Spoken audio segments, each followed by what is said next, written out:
My dear Indians, very good afternoon. This is Commander Sudhir Kumar at my YouTube channel, that is Pulse Beat of India. Today I am going to discuss, I am going to scan the performance of Modi 2.0, the review of second term performance of Modi government.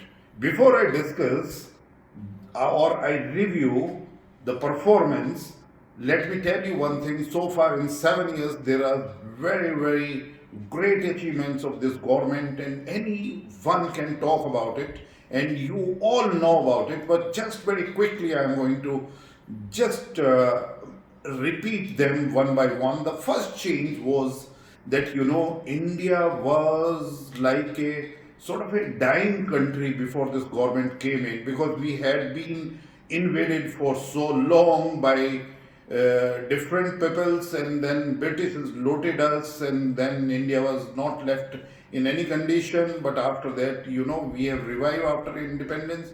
But there is a lot after independence which has happened in wrong way.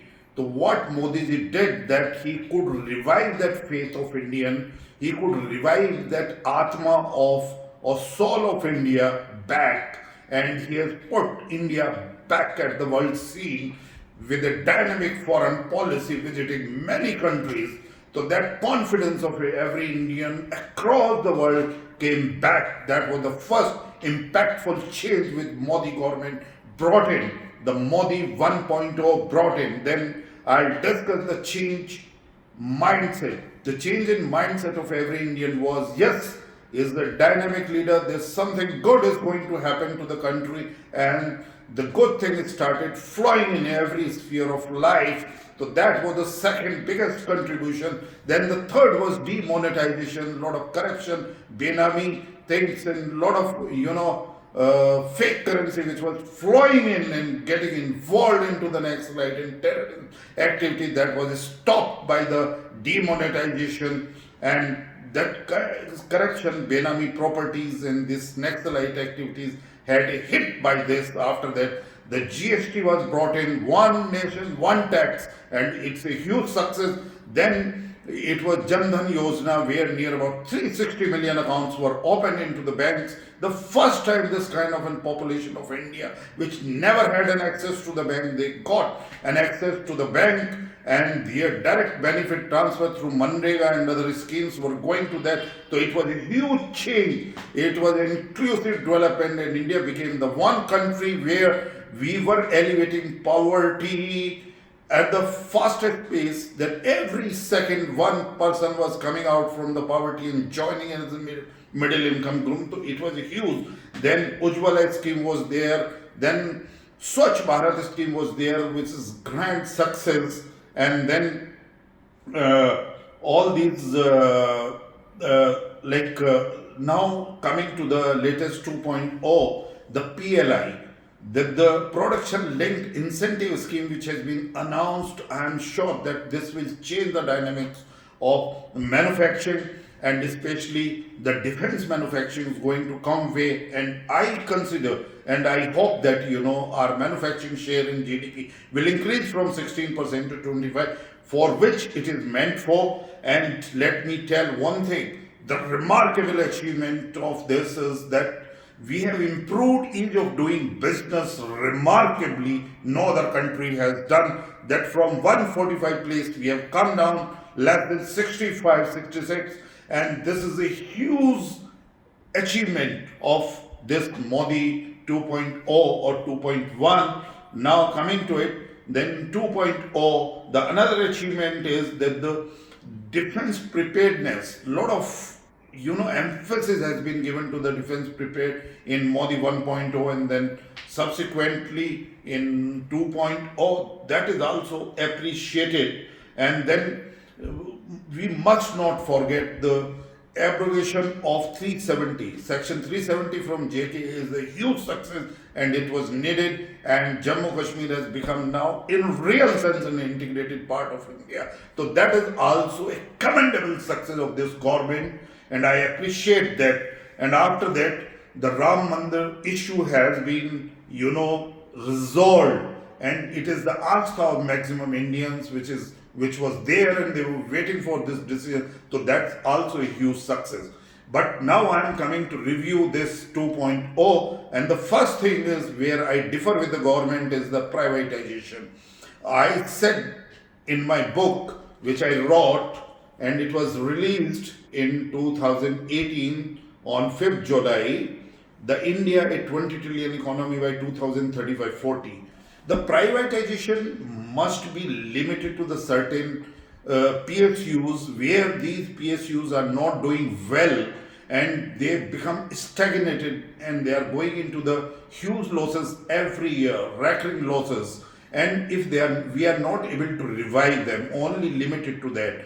But we must not do the privatization, which is do the PSUs, those are doing very well. I'll take an example of Air India. Air India went into the loss because there was a huge corruption involved by the previous government. Rather than going behind that who were involved in Air India, now we are solving the problem that we want to sell Air India. No, it's not good. The second logic I'll give it, a person in private or in government, he is the same. Today, I served 24 years of Navy.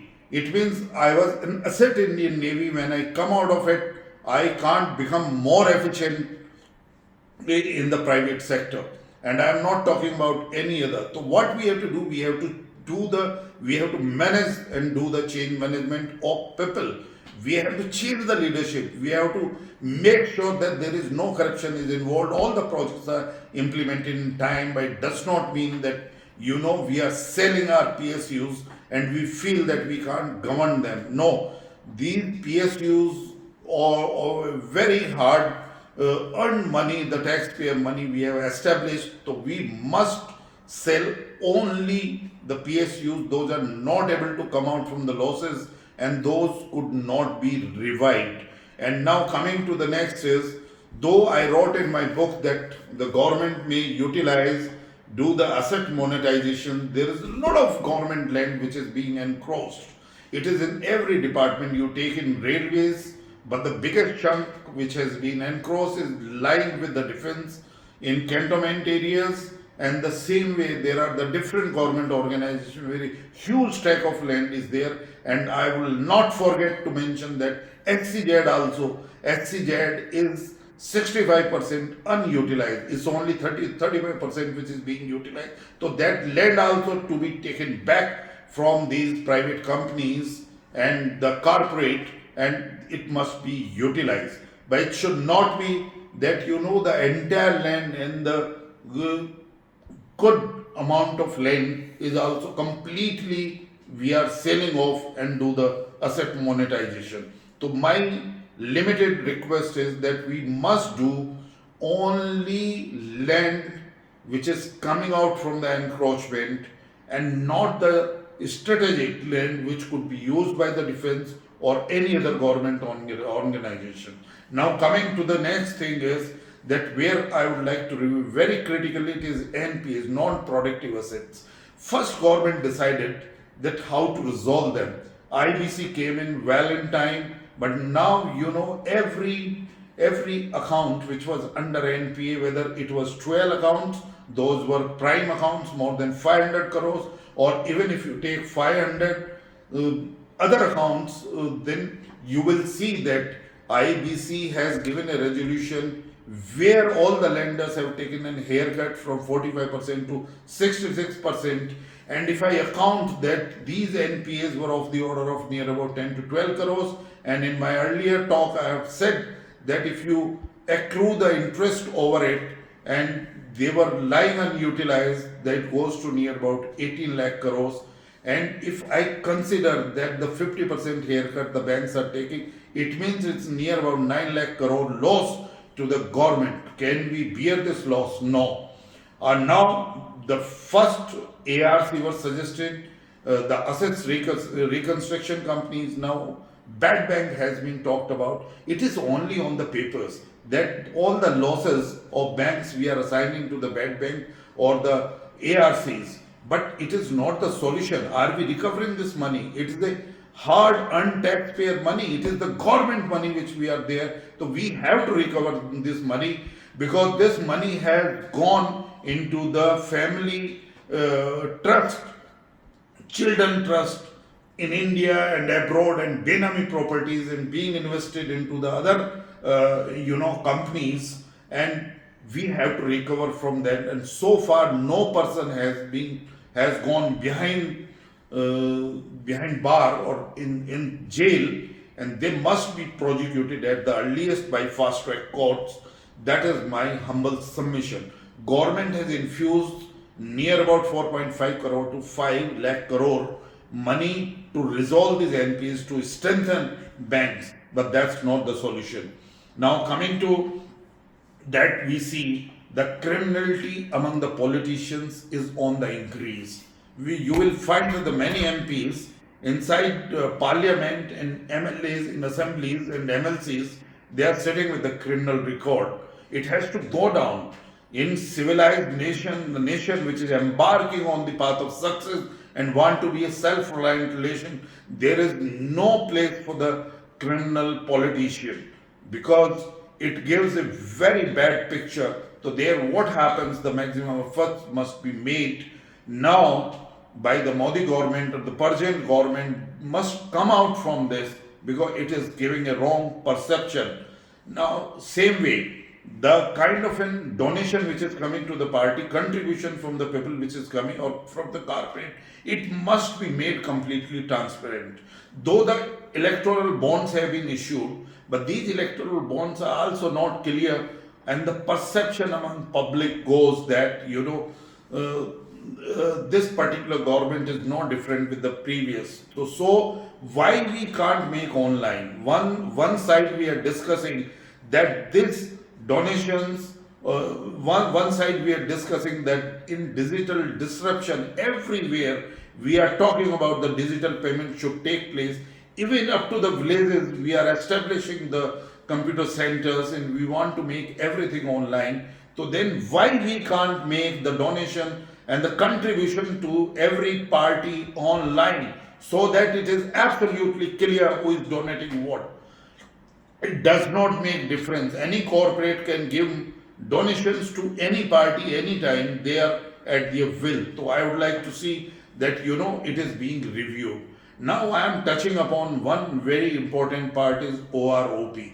This government, especially Modi ji, what he promised to the defense personnel, he gave them the 1 pension. But there are some issues, and by virtue of that, this ex-serviceman association has gone to and now the case is running into the Supreme Court. And on 24th March, during when the discussion was to take place, Additional Solicitor General of India said that I am not having time to discuss this case, because at 2 o'clock I have to argue for another important case of Unitech. It means it has gone very wrongly, a perception which is created among the ex-servicemen. So that government, I request government has to pay attention to it, and would like to see to it that this kind of a mistake is not done for the next hearing, which is coming on 7th April. And let's see what is the Supreme Court. The case must be discussed so that the Supreme Court give a final verdict, so that the ex-servicemen association, if they feel still aggrieved, their solution will be there. Now finally, this is my own assessment, what I have talked about, the Kisan agitation. I am sure this present government has done a remarkable job passing these 3 Kisan bills. These 3 Kisan bills are in favor of 93% Kisans.